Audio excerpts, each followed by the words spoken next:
here in the Capitol Gallery on the 22nd floor of the Florida State Capitol with my dad, Mike Craig.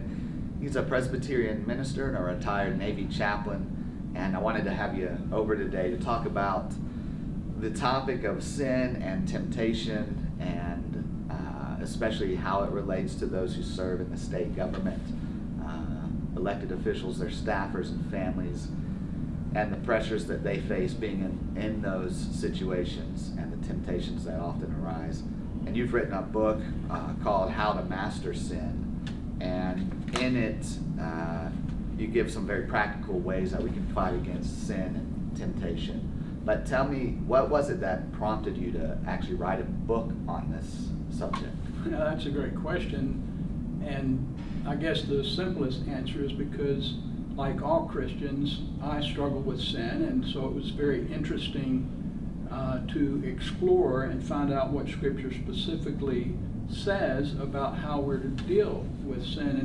And there's a passage in the New Testament in Ephesians chapter 6, beginning at verse 10, that lays out a game plan, so to speak. It tells us, first of all, we need to understand something. The second thing it tells us is that we need to prepare. And the third thing it tells us is that we need to act. Now, the thing we're to understand is that we are in a spiritual battle as Christians.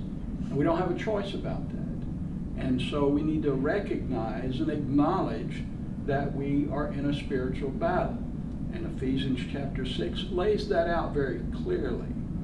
And in that passage, the second thing it says that we need to prepare for that battle. And it gives us very clear tools that we need to put on in order to be prepared. But it doesn't stop there. The third thing it tells us is that we need to act on what we have prepared for and use the tools that God has given us. And so from Ephesians, that took me all the way back to Genesis chapter 4, verse 7, where in that early part of Scripture, God himself says to Cain, sin is crouching at your door.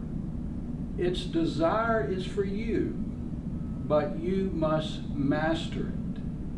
And that concept of mastering sin really stuck in my mind, and I said, well, how in the world, as a Christian, can I do that?